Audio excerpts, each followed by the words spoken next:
Hello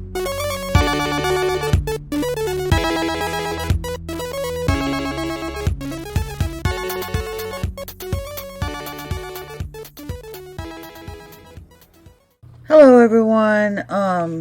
Today we're talking about The Falcon and the Winter Soldier, its second episode, The Star-Spangled Man. But before we get into all that, I want to talk about some things about the podcast's future. So in the last episode, in the last episode of Falcon and the Winter Soldier, I talked about what will come next. Either WandaVision, Cobra Kai, or Mandalorian. My group isn't big enough right now, and that may change by the time I get to the end of Falcon and the Winter Soldier. But I've kind of made executive decisions on what's coming next after all these shows. After this show, it's either WandaVision or Cobra Kai. After Men in Kilts, this one's not up for a vote. It's going to be Farmhouse Fixer on HGTV with John Knight. Now, if anybody knows me and knows my sister, and we're huge blockheads, so and he's from New Kids on the Block. John Knight is. So yeah, I'm going to be covering Farmhouse Fixer when Men in Kilts gets done. And the big question is, what am I going to do with Outlander once I finish season 1? I haven't really decided if I'm going to continue on into season 2 or take a break and cover Bridgerton or Poldark.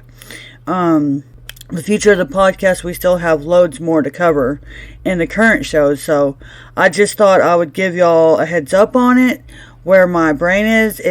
If you guys do have thoughts, by all means, share. The best place to find me is Facebook, and I'll be sharing links at the end of this podcast. So, let's just get into this episode, though, because, this is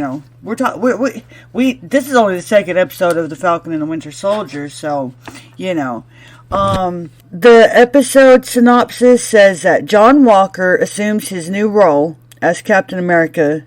News that's not well received by Sam Wilson or Bucky Barnes. They meanwhile decide to team up against a rebel group headed by Karli Morgenthau.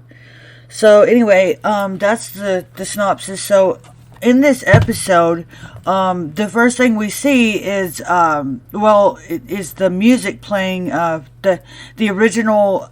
That music was original to Captain America when he was doing his USS tour. When he first became a super soldier.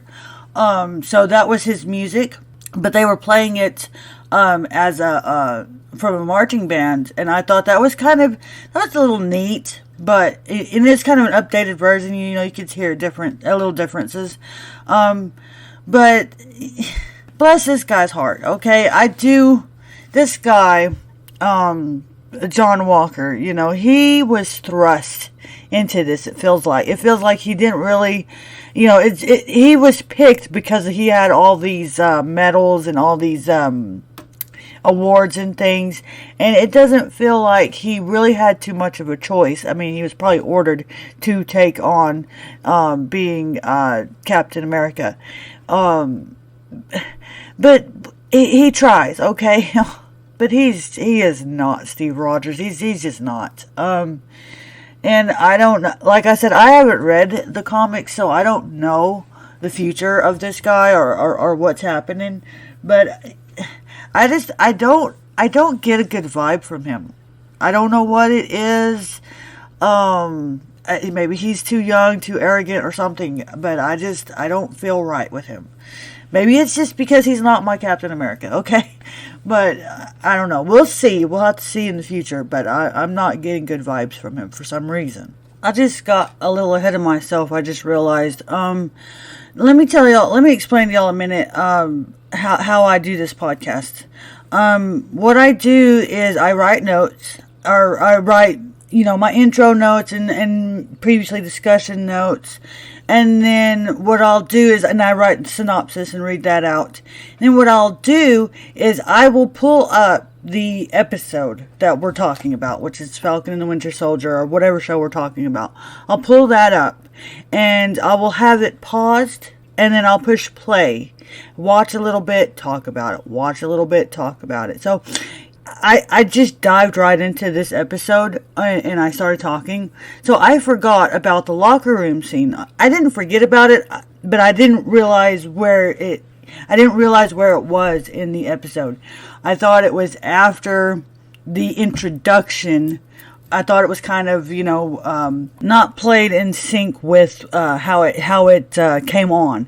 So anyway, because I do remember that marching band music, and I thought that was really cool, and because usually when a Marvel movie comes on, right, we all know this, that it will show the Marvel logo with the music, and this episode that's where the music was playing. So I just, in my brain, I thought that was the introduction to this show. So, but anyways, that's, let's get back to the episode. They're in the locker room, him and his girlfriend, I believe she is. I'm not sure who she is, but I assume she's his girlfriend because they kiss and everything. I think they're high school sweethearts. And but anyway, she's talking to him, and I think she's trying to give him some luck or whatever about what he's fixing to do.